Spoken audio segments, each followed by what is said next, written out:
Nós estamos na ponta da linha com o advogado do ex-presidente Luiz Inácio Lula da Silva, Cristiano Zanin. Boa tarde, cumprimento a você, Pedro Campos, o Rodrigo Orengo e a todos os ouvintes da Rádio Bandeirantes. Tudo já programado para esse julgamento em segunda instância do ex-presidente Lula. Eu queria que, de forma inicial, o senhor resumisse aqui o que espera a defesa, qual tem sido a preparação final para esse julgamento tão aguardado por todo o país, doutor Zanin.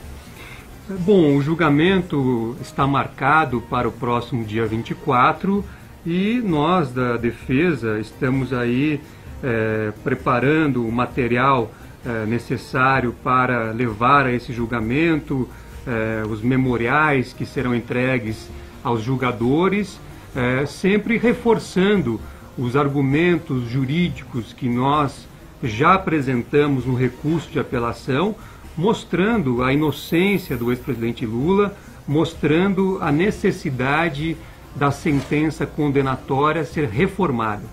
Agora, doutor Zanin, a gente já ouviu muitas críticas em relação ao processo que seria acelerado, em relação a outros. A defesa vai para o julgamento do dia 24 ou até lá tentará apresentar algum recurso para que o julgamento não seja feito agora e tem ainda um pouco de mais prazo. Qual é a relação que o senhor faz, a defesa do ex-presidente, com outros casos na mesma instância, que é o Tribunal Regional Federal da 4ª Região?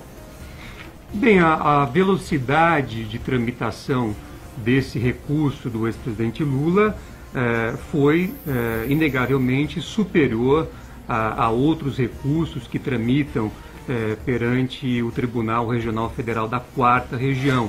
Essa constatação, inclusive, foi feita pela própria imprensa.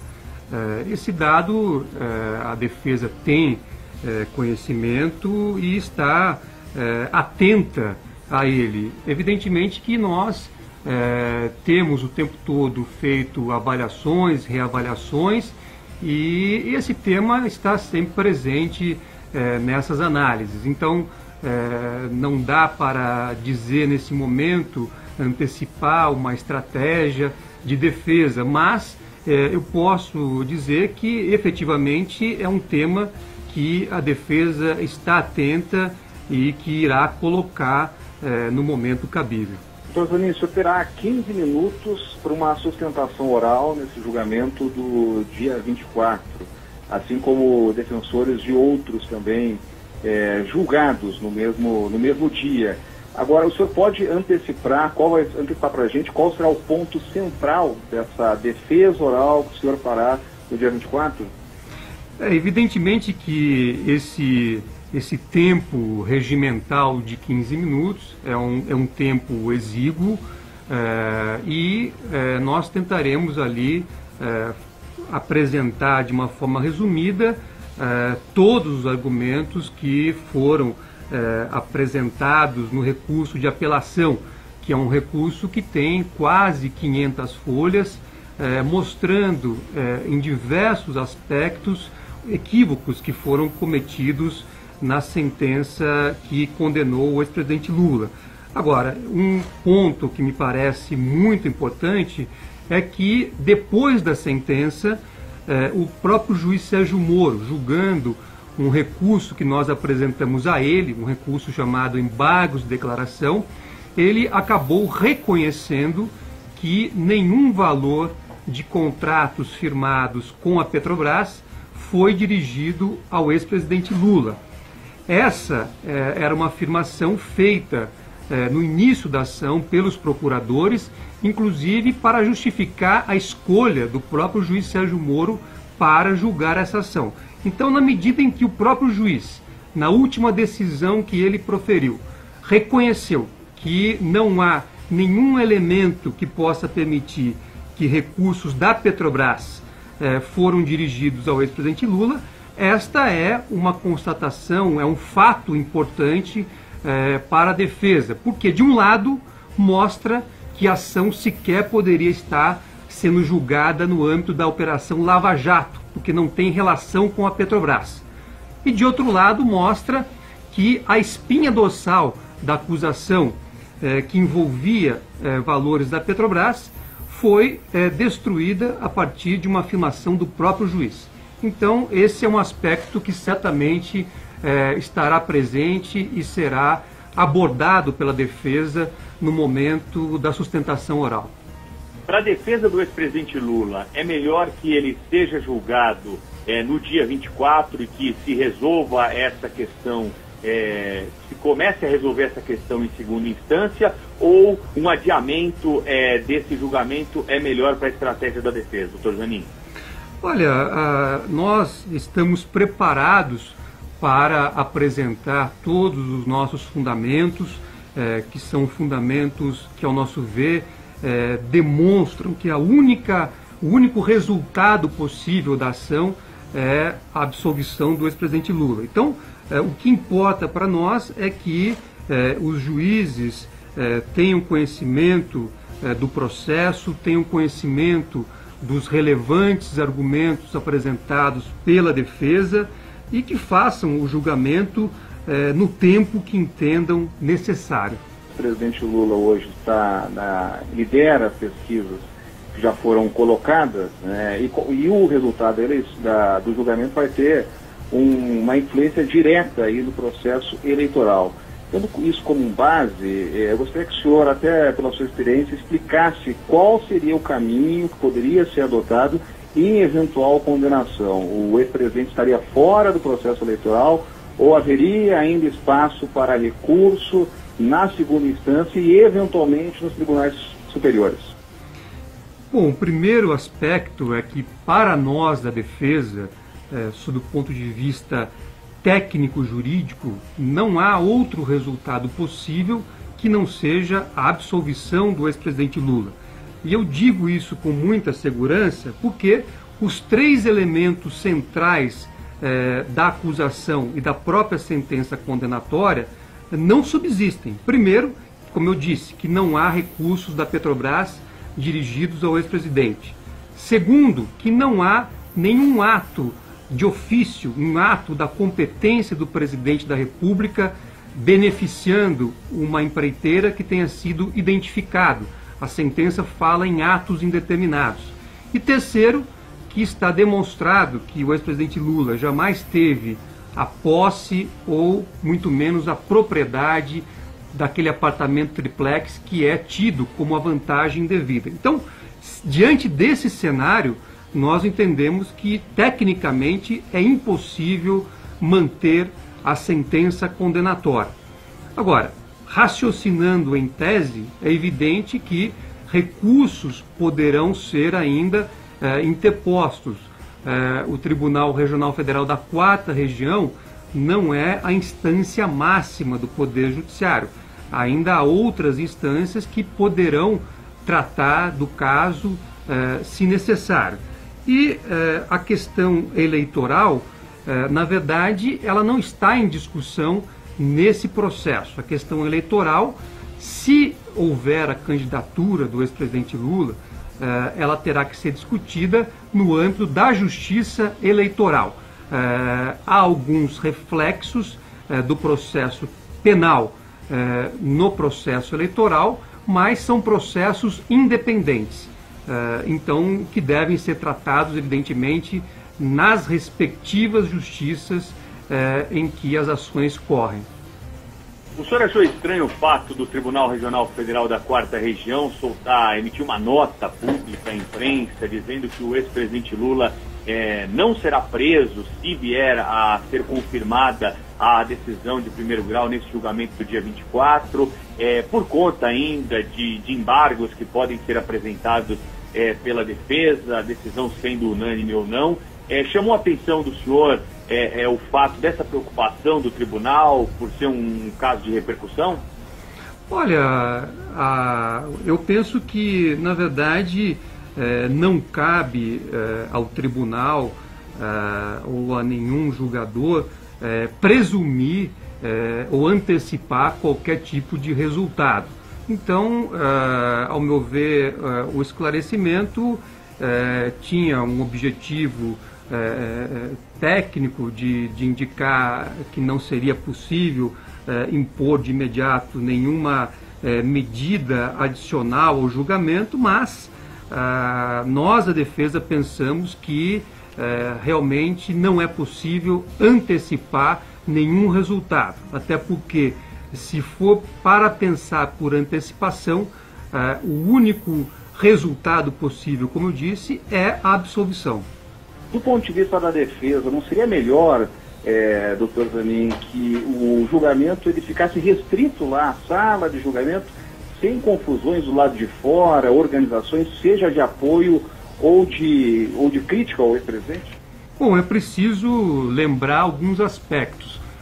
Primeiro, o desejável é que o processo efetivamente corra dentro do fórum e fique limitado aos autos correspondentes. No entanto, é preciso lembrar que esta ação penal ela começou na mídia por conta de um comportamento que, sob a ótica da defesa, é inadequado por parte dos procuradores que atuam no caso. No dia em que a denúncia, a acusação foi protocolada, houve aquela famosa entrevista coletiva do PowerPoint, o que fez com que o processo já começasse na mídia, já começasse na opinião pública, por conta de um comportamento dos agentes do Estado envolvidos. E isso acabou ocorrendo ao longo de toda a ação penal. Foram diversas manifestações públicas por parte dos agentes do Estado envolvidos, e isso deu uma dimensão pública ao processo, somada, evidentemente, à projeção do ex-presidente Lula, que é uma pessoa com reputação internacional. Então é evidente que, diante desse cenário, a atenção que hoje é dada ao processo é uma atenção compatível, de um lado, com a exposição midiática feita pelos agentes do Estado, e de outro lado, com a projeção do ex-presidente Lula, uma pessoa pública conhecida internacionalmente. Então, eu penso que essas manifestações elas ocorrem de uma forma natural, mas o que deverá prevalecer efetivamente são os aspectos técnicos que estão no processo, são os aspectos técnicos trabalhados pela defesa no processo, e é isso que nós vamos enfatizar durante o julgamento e esperamos que seja reconhecido pelos julgadores. Além da lei, né, o advogado de defesa, o bom advogado de defesa, como é o caso do senhor, analisa as próprias decisões dos tribunais quando vai fazer ali a sua sustentação oral, né? Porque, afinal de contas, é mostrar para os desembargadores ali que o caso concreto se aplica a decisões semelhantes às proferidas por ele. Acredito que o senhor deve ter feito uma varredura aí nas decisões dessa turma do TRF4, principalmente no que diz respeito à corrupção, né? Contestar os argumentos do juiz Sérgio Moro de primeira instância e conseguir, então, reverter essa decisão em segundo grau, né? Exato, você tem toda a razão. Nós fizemos, né, uma análise da jurisprudência do Tribunal Regional Federal da 4ª Região, e a constatação que nós obtivemos é que ela é incompatível com a sentença que foi proferida em primeiro grau. Por quê? Uma rápida explicação. A acusação que foi apresentada na denúncia afirma que valores provenientes de 3 contratos firmados entre a OAS e a Petrobras teriam sido utilizados na compra e na reforma de um apartamento triplex no Guarujá, e que a propriedade desse apartamento triplex teria sido dada ao ex-presidente Lula em troca de atos que ele teria praticado como presidente da República para beneficiar essa construtora. Pois bem, para que houvesse a configuração do crime de corrupção, era necessário demonstrar, de um lado, que o ex-presidente praticou atos da competência do presidente da República e que exigiu, em contrapartida, vantagens indevidas. essa é a estrutura do crime de corrupção e essa é a estrutura exigida para a configuração desse crime, segundo a jurisprudência do Tribunal Regional Federal da 4ª Região. No entanto, na ação e na sentença, primeiro que não se reconhece, não se identifica qualquer ato de ofício, qualquer ato da competência de presidente da República que tenha sido praticada pelo Lula. E segundo que a questão da propriedade do apartamento também ficou superada. Na verdade, a sentença saiu daquele conceito da propriedade que está na denúncia e passou a utilizar o termo atribuir, apartamento atribuído. Isso não tem correspondência na própria legislação. Então, nós entendemos que a sentença ela colide com os precedentes do Tribunal Regional Federal da 4ª Região e mais do que isso, a sentença se utiliza em diversos trechos de suposições, de juízos de probabilidade. E isso também já foi afastado em diversos julgados daquele tribunal. Há inclusive julgados recentes que dizem que não é possível que o juízo de probabilidade se converta em presunção de culpabilidade. E é isso que fez a sentença o tempo todo. Na verdade, está pendente um pedido que a defesa fez ao tribunal no momento da apresentação das razões recursais, lá no mês de outubro de 2017, que era para que ele fosse novamente ouvido pelo tribunal, para que ele tivesse uma nova oportunidade de se manifestar a respeito dos fatos tratados na ação. Nós mostramos que o depoimento dele em primeiro grau foi um depoimento que não permitiu que o ex-presidente pudesse desenvolver a sua exposição a respeito efetivamente dessa questão do triplex, e ele foi indagado por temas absolutamente estranhos à ação, inclusive temas que já haviam sido julgados de forma definitiva pelo Supremo Tribunal Federal. E esse cenário acabou por prejudicar ali o depoimento, e por isso que nós pedimos para que ele tivesse a possibilidade de se manifestar sobre os fatos já no Tribunal Regional Federal da 4ª Região. E esse pedido ainda não foi analisado pelo desembargador relator. Estatisticamente, a segunda instância ela confirma as decisões do juiz Sérgio Moro e até aumentam na maioria dos casos, né?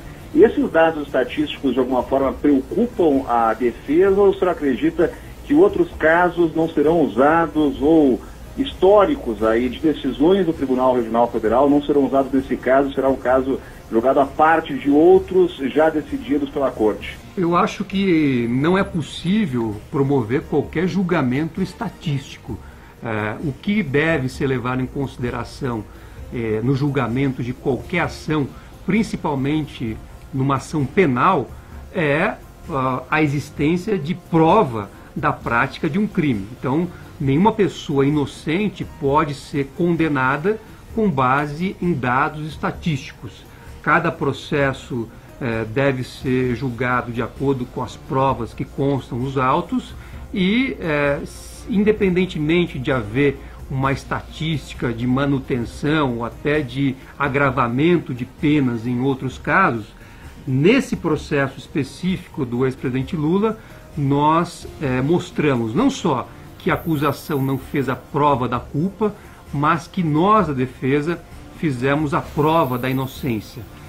É sempre importante lembrar que esse apartamento triplex, cuja propriedade foi atribuída ao ex-presidente Lula, nós mostramos isso, nós fizemos a prova de que ele está vinculado a uma operação financeira com um fundo da Caixa Econômica Federal, de forma que a construtora OAS somente poderia transferir a propriedade desse imóvel se tivesse feito o pagamento do valor correspondente em uma conta específica da Caixa Econômica Federal, o que jamais ocorreu. Então, Com a prova da inocência, com tudo que consta nos autos, nós temos segurança a respeito da força dos nossos argumentos que deverão levar à reforma da sentença de primeiro grau. Nós temos absoluta segurança da força dos nossos argumentos, até porque a verdade está ali retratada nos autos e mostra que não houve a prática de qualquer crime. A sentença condenatória é fruto de um juízo antecipado feito já na fase das investigações e que não reflete a realidade. Muito obrigado pela atenção aqui. O senhor é muito democrático, sempre nos atende, e desejo boa sorte ao senhor nessa empreitada que tem aí pela frente um início só, né, de uma caminhada na defesa do ex-presidente Luiz Inácio Lula da Silva. Um forte abraço. Obrigado, um abraço, e eu agradeço a oportunidade e agradeço a todos os ouvintes da Rádio Bandeirantes.